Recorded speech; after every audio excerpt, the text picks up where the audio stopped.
folks. This is our last session to deal with null values. Oftentimes, if you are a content running a huge report exported from the ERP system, there are many fields, there are many records may contain the null values. So drop NA basically give you the power to drop either the records or the records with certain columns uh, containing null values, which you don't really care. So then you can basically drop those records using drop NA method built in within pandas. And this is the quickly to drop those records and return those relevant records for you in the future. So to use drop NA, it's very simple. Let's go to our VS Code. Earlier, we did the fill AA method for zero on the debit side of things, which is asset accounts. And maybe we can this time we can do some manipulations on the liability side.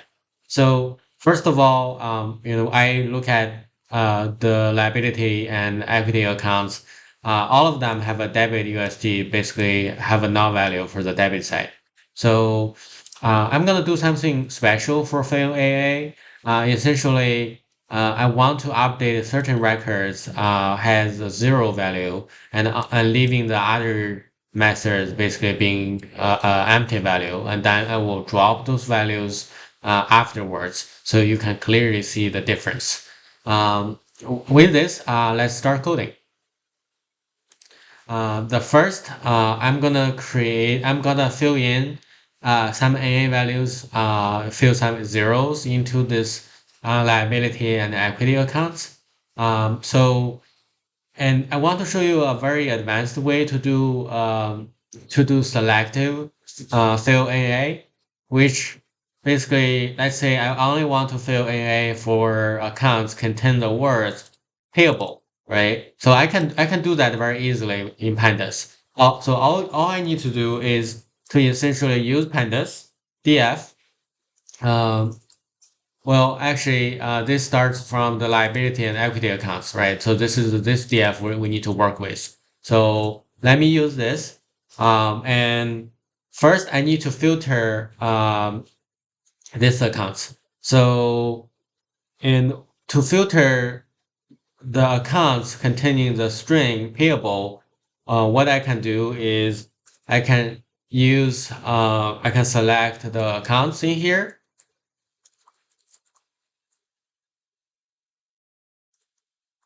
And for this account, I can use the method called string method. And then I can use the contain keywords to basically examine all the strings within those accounts.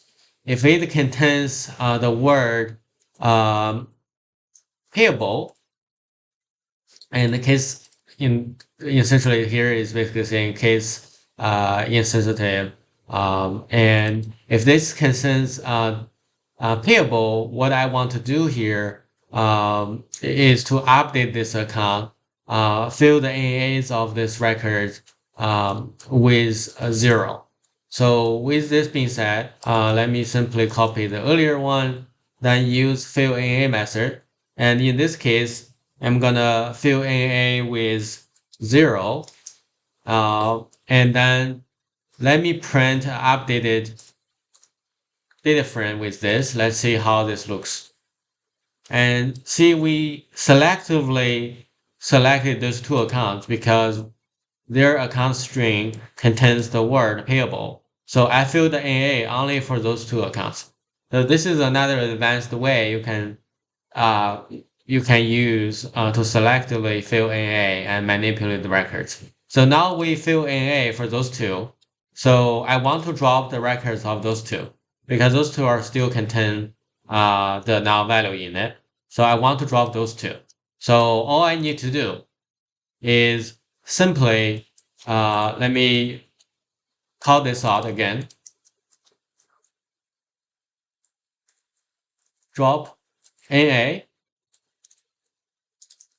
And this time, I'm gonna put a parameter that in place equals true. What this does is, if I don't do this, drop AA will create the new data frame. So I can basically call, like, if I don't do this, I can simply say new DS, new data frame equals this, and drop AA. So essentially, I will create the new data frame using the drop AA method. If I don't put like in place equals true. If I put in place equals true, it modifies the data frame itself. So basically, it directly modifies this liability equity account data frame itself. So now if I do a print again, so it will drop those two records in the latest print. So with this, let me run this program and show you the result. See here, this is the dropped records because I use in place equals true. So now I have these two records here. And compare the last version, I filled out, I filled AA with 0, and those two have empty values. So what the drop AA did is essentially drop the two records containing the null values. So this is a quick way to quickly drop any of the records with null values. I hope you like this. Thank you.